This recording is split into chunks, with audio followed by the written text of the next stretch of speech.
195페이지 32번부터 18강 자본탐상 12T 수업을 시작하겠습니다.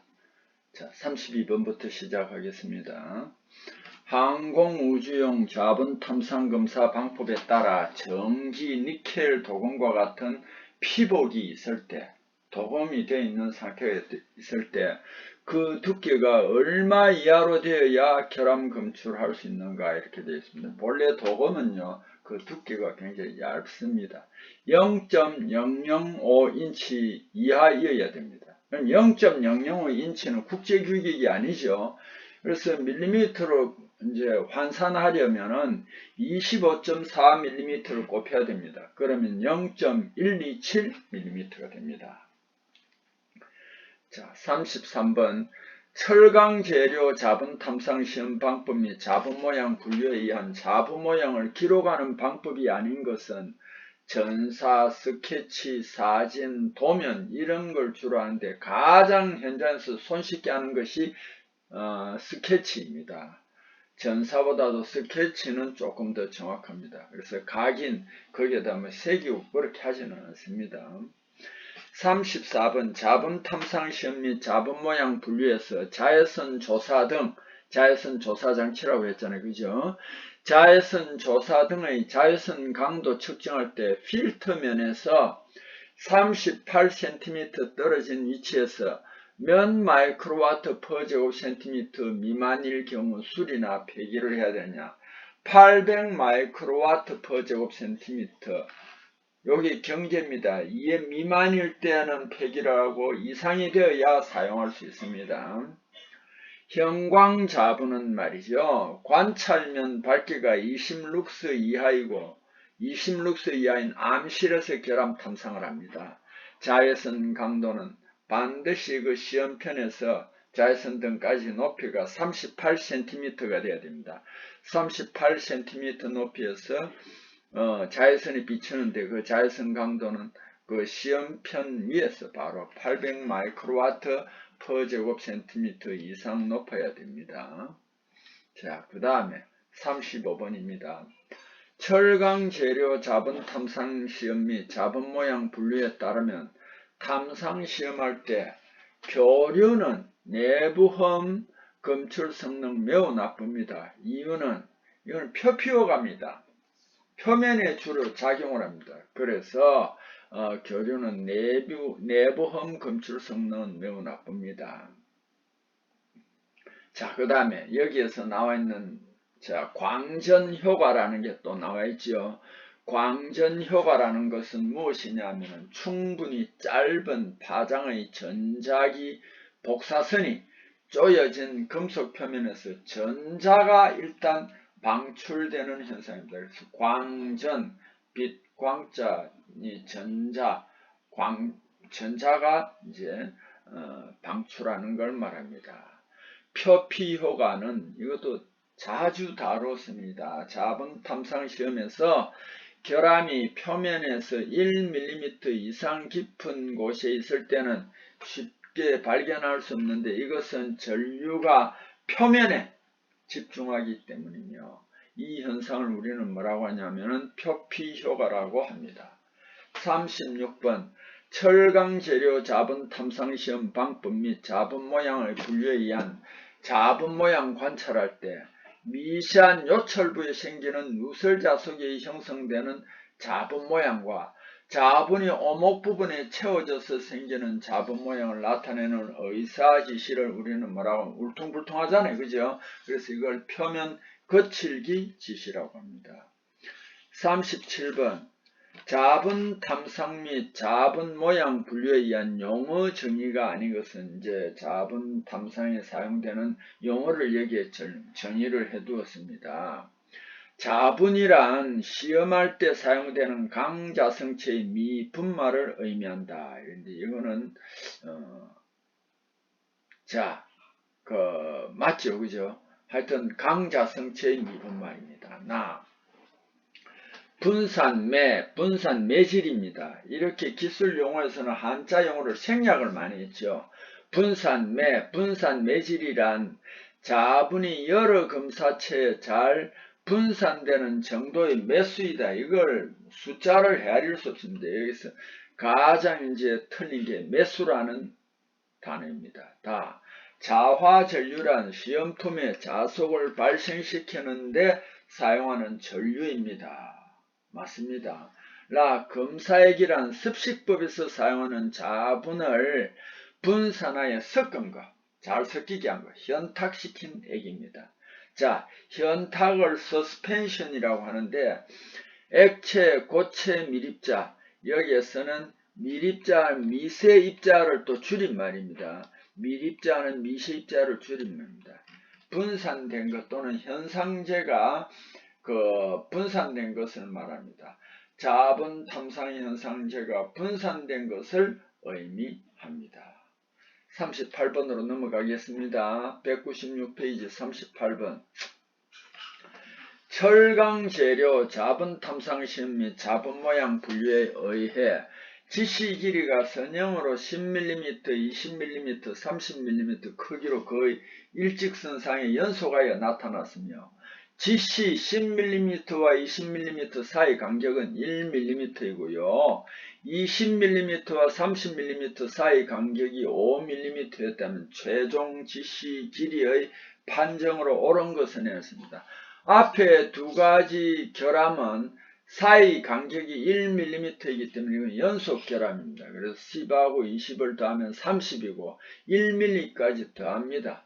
그래서 10mm, 20mm는 연속한 지시이며 뒤에 있는 30mm는 독립한 지시로 판정하여 길이는 각각 앞에 31mm, 뒤에 30mm 두 가지입니다. 39번. 항공우주용 자분 탐상 시험에 의하여 비형광 자분 사용할 때 조명장치로는 이거는 비형광이니까 백색 등을 검사 영역에 설치합니다. 적절한 검사를 하기 위하여 적어도 몇 룩스 이상의 백색 등이 필요하냐면은 항공우주용일 때는 2150입니다. 우리가 KS 규격일 때는 500룩스, 그다음 보일러 규격할 때는 1000룩스가 됩니다. 40번. 철강 재료 자분 탐상 시험법 및 자분 모양의 분류에 따른 자화전류치 및 통전 시간을 시험 기록에 작성할 때의 설명으로 옳은 것은 가. 자화전류치는 통전 시간을 기재한다. 이게 아닙니다. 나. 자화전류치는 암페어 턴으로 기재한다. 이것도 아닙니다. 다. 코일법일 때 코일 이름하고 탈의 수를 부기한다. 이것도 아닙니다. 라 프로드법의 경우는 프로드 간격을 부기합니다. 이것은 맞습니다. 여기에서 프로드 간격을 부기한다가 맞는데 여기에서 지금 프로드를 뭐라고 해놨냐면 포르드라고 해놨죠. 프로드입니다. 여기에 잘못되었어요. 프로드 간격을 부기한다. 이렇게 고쳐야 됩니다. 자화전류 및 통전시간은 자화전류체는 파고치 아래 위로 왔다 갔다 할 때 제일 위에 있는 파고치로 기재를 합니다. 코일법일 경우에는 코일 치수하고 권선수, 탈의 수를 부기합니다. 프로드법일 경우에는 프로드 간격을 부기합니다. 그래서 여기서 라가 정확한 답이 되겠습니다. 자, 41번. 와전류 탐상시험 ETS 검사 코일 임피던스 변화에 미치는 영향이 제일 작은 것은 시험 속도가 제일 영향이 적게 미칩니다. 시험 주파수, 시험체의 전도율, 시험체의 투자율, 요 세 가지가 굉장히 영향을 많이 미칩니다. 자, 그 밑에 다시 설명해 놨으니까 우리가 한번 읽어 봅시다. 와전류 탐상시험은 ET 또는 ECT라고 그러죠. 에디 커런트 테스트가 ECT입니다. 그리고 이 와전류 탐상시험은 전자유도시험이라고 하죠. 일명 전자유도시험이라고도 하며 와전류 흐름을 시험체에 유도하여 시험하는 비파기 시험입니다. 코일에 고주파 전압을 걸면 교류 자개가 발생하여서 이 자개 내에서 금속 재료의 와전류를 발생합니다. 와전류는 재료 재질, 결합 이종 금속, 형상 변화 등에 의해 그 발생 상태가 다르므로 검출용의 코일에서 얻어지는 신호 성분을 분석하여 재료를 시험하는 방법입니다. 그래서 여기에서는 재료 재질이라든지 결합 이종 금속 형상 변화 등에 의해서 그 발생 상태가 다릅니다. 그리고 여기에서는 시험 속도하고는 영향이 없다는 것을, 제일 적다라는 거 알아두세요. 42번 초음파 탐상 시험에서 거친 탐상 후 정밀 탐상한다는 내용의 옳은 뜻은, 거친 탐상에서 그 결함을 발견했자요, 그것을 대상으로 다시 자세히 탐상하는 것입니다. 자, 나가면 되고 43번으로 넘어가겠습니다. 197페이지 43번. 구조물의 용접부 및 기계 부품, 장치 등의 정기검사에 적용되며 특히 고압용기, 석유 탱크 등의 정기적 보수검사에서 유해 결함 중의 하나인 표면 균열의 검출에만 사용할 수 있는 비파괴 검사는 이건 침투 탐상 시험입니다. 물론 표면 결함은 와전류나 이런 것도 할 수 있지만 여기에서는 이 부분에서는 침투 탐상 시험입니다.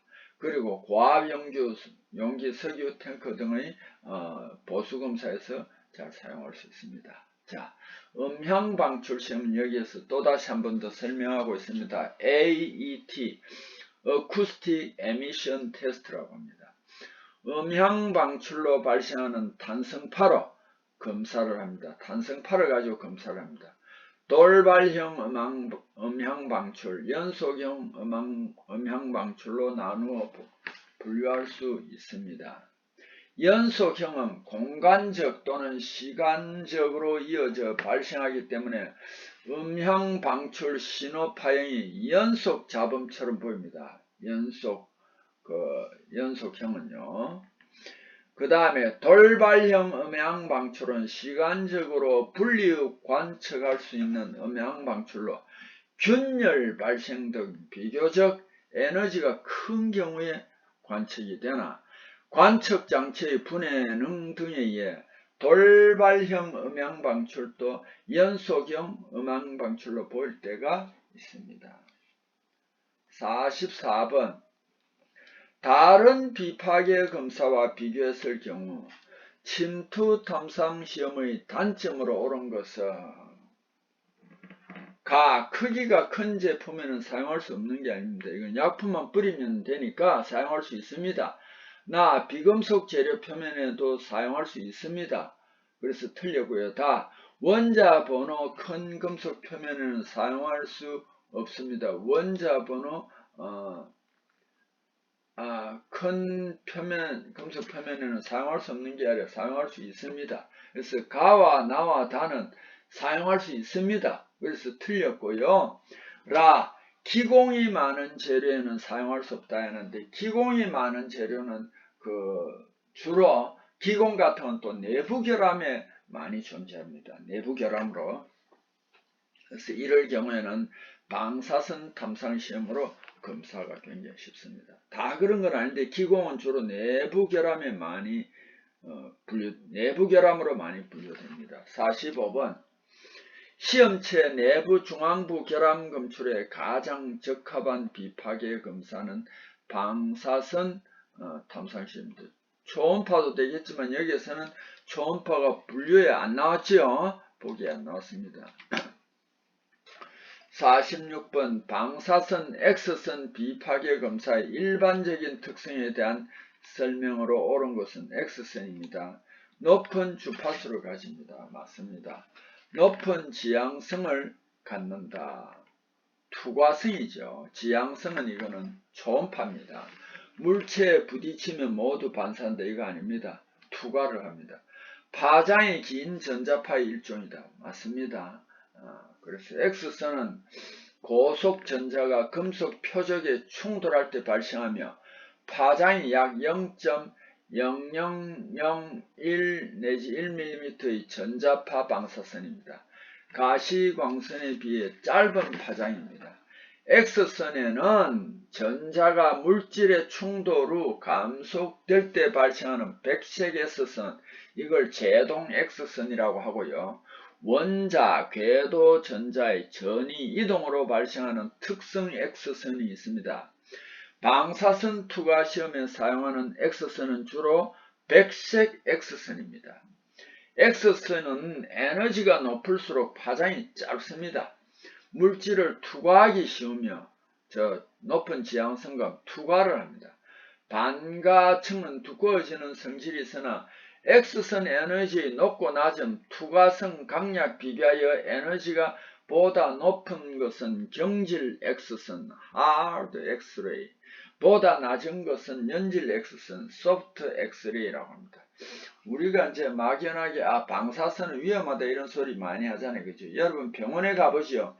그 병원에서는 X선은 전기를 공급해 가지고 표적 타겟에 충돌시켜 가지고 나오는 이 X선, 백색 X선을 주로 이용하는데요. 이 엑스레이는 거기에 그 엑스레이 장비에 처음 다 뭐냐면 납으로 둘러싸여 있습니다. 납은 통과를 못 하거든요. 둘러싸여 있기 때문에 전기를 공급하지 않으면 이게 방사선이 나오지 않습니다. 그런데 뭐가 더 문제냐? 우리가 감마선, 방사선 물질 이건 들고 다닐 수 있습니다. 그거는 계속 방사선이 나오는 거예요. 그게 이제 더 문제가 됩니다. 자, 여기에 반가층이라는 말이 있습니다.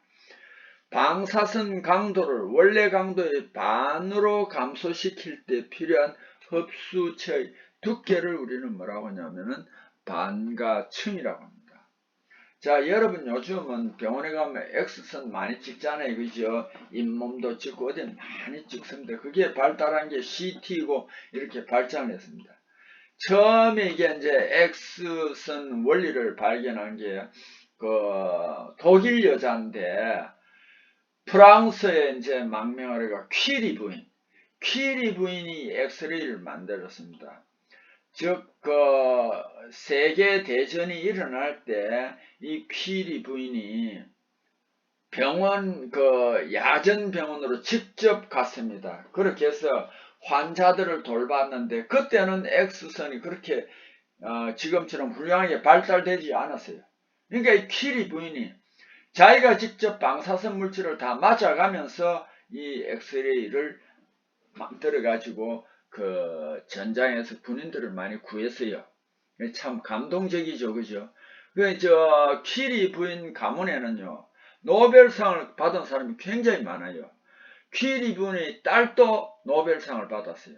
그런데 딸도 어머니와 함께 이게 이제 엑스레이 장비를 연구를 했는데, 불행하게도 이 퀴리 부인과 딸이요, 이 방사선에 너무 많이 피폭이 돼가지고 오래 못 살았어요.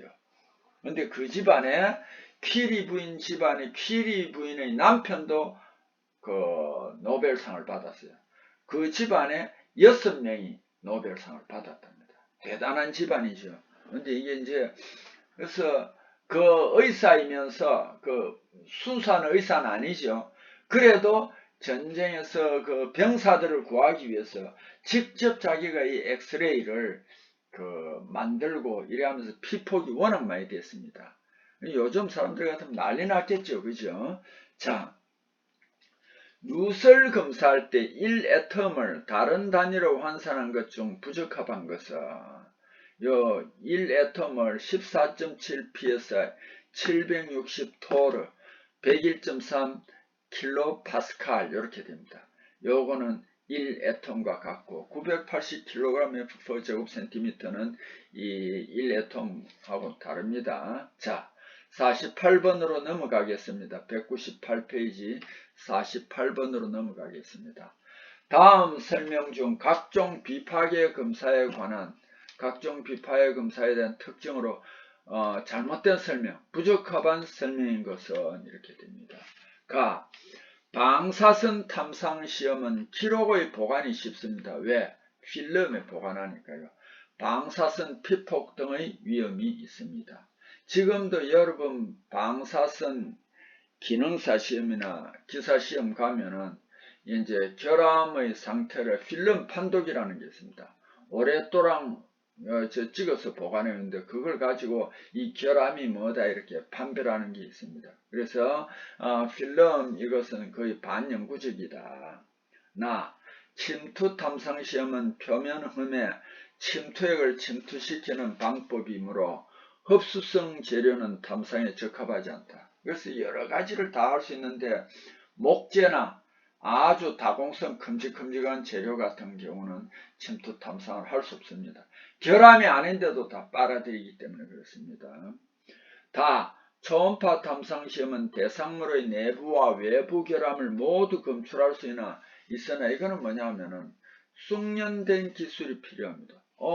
초음파는 저번에 들어보니까 외부 결함, 즉 표면에서는 안 된다던데 이거는 외부 결함을 또 모두 검출할 수 있다 이렇게 돼 있죠. 그래서 여러분 이건 당연히 의심을 가져야 됩니다. 외부 결함을 표면 결함하고 비슷하거든요. 이건 아닌 것 같은데 어떻게 그래 되느냐.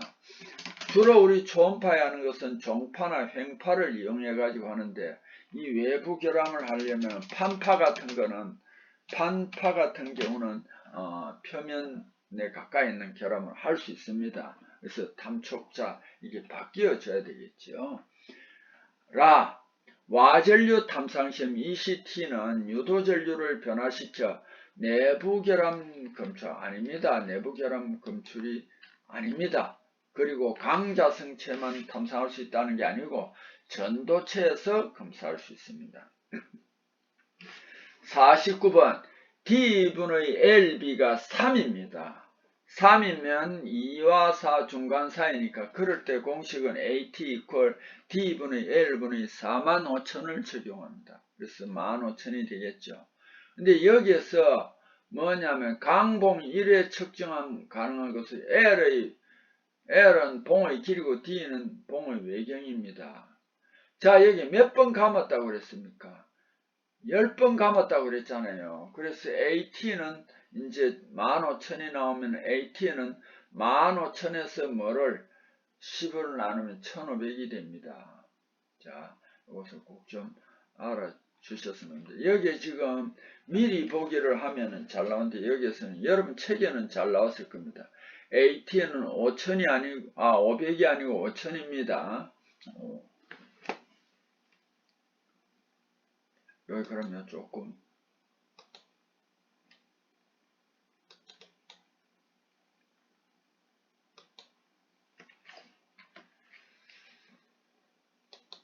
이렇게 하면은 5,000이 나오겠죠, 그죠?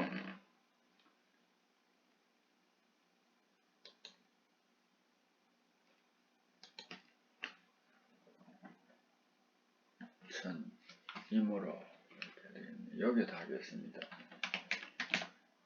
그래서 5,000 임으로는 시험.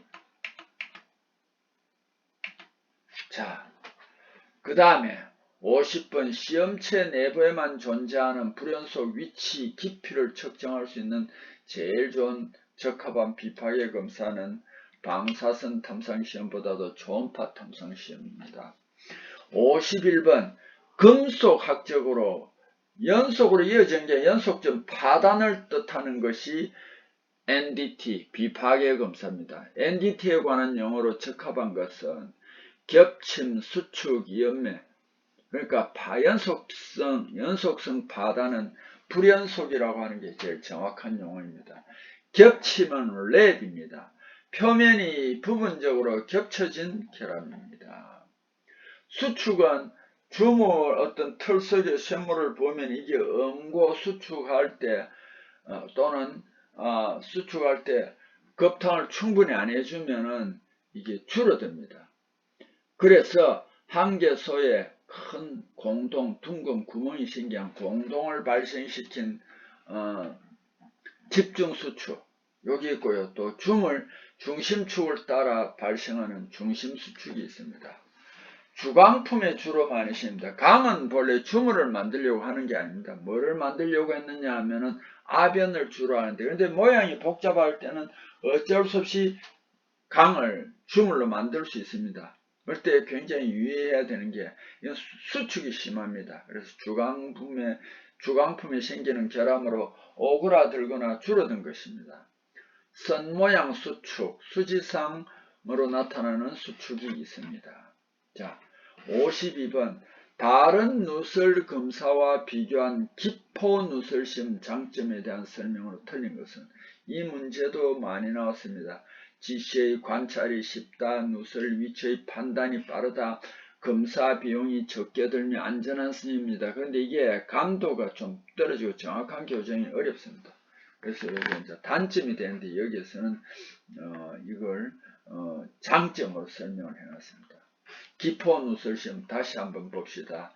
시험체에 가압 및 감압 유지 후 발포액에 의해 기포를 형성시켜 검사하는 방법입니다. 압력을 가하거나 압력을 낮출 때 그 발포액이 이제 세거나 이렇게 할 때 빨려 들어가거나 발포액에 의해 기포를 형성시켜 검사하는 방법입니다. 기포 방출에 의한 누설 시험은 시험 압력 경계를 통과하는 초기 설정된 가스 압력의 차이에 의합니다. 시험 용액은 압력 경계 부위의 낮은 압력 쪽에 적용하는데 압력 경계를 통과하는 기체 누설은 누설이 존재하는 지점에서 검사 용액에 의한 기포 형성을 관찰하여 알 수 있습니다. 이 시험에는 가압, 감압, 침지는 담근다. 가압, 감압, 침지법 등 세 가지가 있습니다. 기포 누설 시험은요. 그 다음 자 53번으로 넘어가겠습니다. 199페이지에 비금속 재료에 대한 비파괴 검사 실시하기에 적합하지 않은 시험법은 뭐냐면 자분탐상 시험입니다. 자분탐상 시험 비금속은 강자성체가 주로 없거든요. 그래서 강자성체에만 하기 때문에 자분탐상 시험이 여기에 적합하지 않는 시험법입니다. 54번 다음 결함 중 침투탐상법으로 발견할 수 없는 것은 갈라짐, 내부기공. 내부기공은 이거는 있잖아요. 그 주물이 제일 적합합니다. 다음 55번 어떤 전하 Q가 있을 때 이 전하에서 거리 R만큼 떨어진 곳에서 같은 크기의 전하의 작용하는 힘, 즉 자개의 세기 F를 나타내는 식으로 적합한 것은 F는 K1급 비례상수입니다. R제곱분의 Q제곱 이렇게 한다. 이 식은 우리가 여기에서는 별로 풀어보지는 않았으니까 이거는 여러분이 그냥 이 식은 알아두는 게 좋아요. 자, 이렇게 알아두는 게 좋습니다.